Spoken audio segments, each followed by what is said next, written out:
I sat anxiously at my desk as I was waiting to take the PARCC exam. And for those of you who don't know, the PARCC exam is a comprehensive knowledge assessment for young students in the state of New Jersey. Now, this exam didn't count for any part of my grade, but I had spent the whole week studying. I was eager to show off everything I learned for the sixth grade. I looked around the room anxiously for maybe the 10th time, and I finally heard my teacher say, "All right, everybody, let's grab our pencils and begin." So I started. The first question was name, address, and grade. That's easy. My name is Seiya Shirabe. I live on Bell Avenue, Saddlebrook, New Jersey, and I'm in the sixth grade. I look at the next question. School code. Not sure about that, so let's skip it. I continue to fill out the information on the exam, and I come across this question. Race. Choose one below. Choose one, but why is only one choice? I stopped to think about this. I'm half Japanese and half Peruvian, a perfect split. Thoughts begin to flood my mind as I start to wonder to myself, what am I? Am I an Asian Latino, or maybe a Latino Asian, or something in between? And by choosing one of those races, was I throwing out another part of my identity? I wasn't really sure, so I picked other and moved on. Out of all the questions on the exam, that was the last one I was expecting to hold me up. I want you guys to try to recall a time you felt out of place.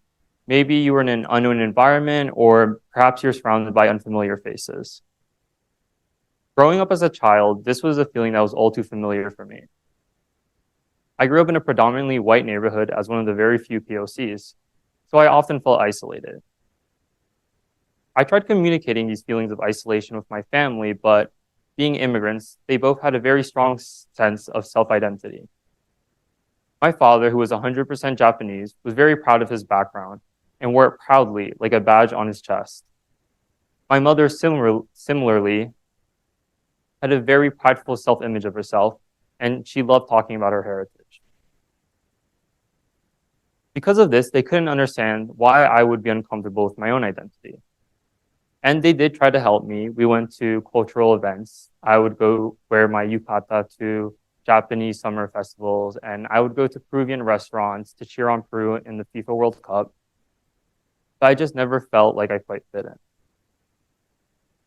And this feeling was only amplified by the bullying that was going on in school. At the time, I didn't see my identity as something special, but rather it served as a constant reminder that I didn't fit in anywhere. I dreamed of the day that I can look around and just blend in with the crowd, surrounded by similar faces to me. I held on to this dream for a while, and before I knew it, it was time for college. College, how exciting, right? Some people attribute this as the best 4 years of their life, filled with friends, self-discovery, and parties, of course.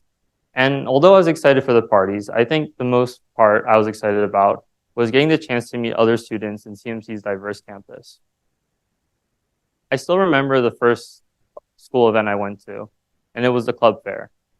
I recall walking down and seeing the different student organizations and associations, but one in particular caught my eye. It was the Latino affinity group that CMC had. They empowered students through their Latino identity, and they didn't see being Latino as an obstacle, but they saw it rather as a power. Excitedly, I go and sign my name. I did notice a weird glance, but I get it. I'm not what you would consider your typical Latino. So I ignore it and I move on with my day. A couple weeks pass by and we're well into the semester, and I still haven't heard anything from the organization. I asked some friends who also signed up, and they've let me know that they've been receiving weekly newsletters. I didn't think much about this either. I mean, I'm not known for having the neatest handwriting, so there could have been a mix-up. They invite me to the next event. It was a paleta social for the students, or an ice cream social. I was very excited for this opportunity. This was supposed to be the chance I was waiting for all my life. I was finally going to meet other Latino students on campus, and I would finally have my dream of blending in.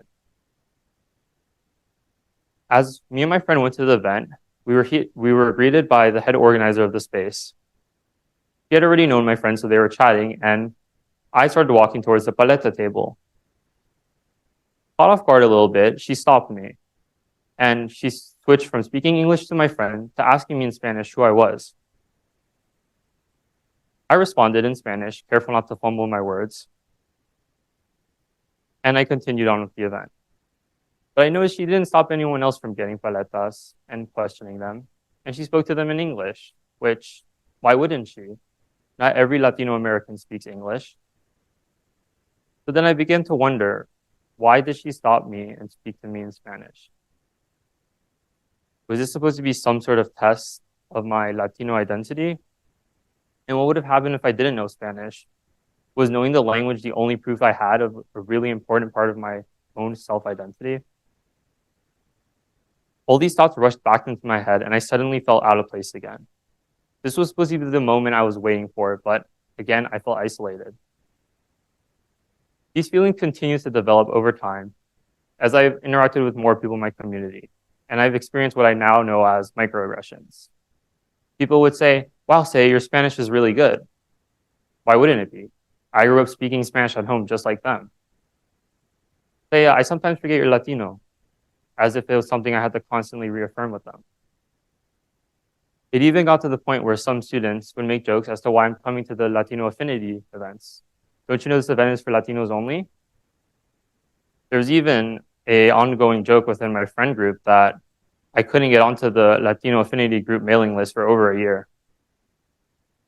All these experiences will help me realize something. Even though I was Latino and even though I spoke Spanish, I didn't look the part, and that was enough to make me different. And for a while, I started to believe what they thought, that maybe I couldn't exist as a Latino as I was.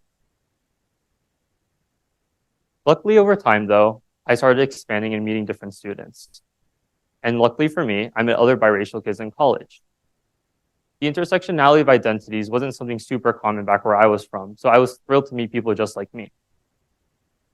They were a product of two different cultures, and they didn't feel like they quite fit into their respective communities either. Instantly, we had a connection. We understood each other. There was finally other people who felt isolation in their own communities. And it's through meeting these people that I was able to start navigating my own community, or my own identity. Well, when we talked about our shared experiences, they gave me the confidence and the community that I needed to feel supported. And after a while, I came to the self-realization that I wasn't just Asian or I wasn't just Latino, but I was something completely different, something unique with my own experiences. And I didn't need the validation of my fellow Latino students because I could give that to myself. Being Asian Latino isn't something that defined me, but it's something that differentiated. And I now knew that was okay. Unlike other TED Talks, I don't have a perfect answer or a perfect conclusion to my topic. My identity is something that I'm still exploring every single day, and it's constantly changing. But I do want to implore you guys to think back on your own identity and how this affects you and the people around you. How you choose to present yourself to the world is something that's completely unique to you, and it cannot be confined to a few categories on exam. It's on a spectrum. Looking back to the park exam, I think I made the right choice choosing other. Because I'm not just Asian and I'm not just Latino. I'm something else, a product of two completely unique cultures. But most importantly, I was my own person. Thank you.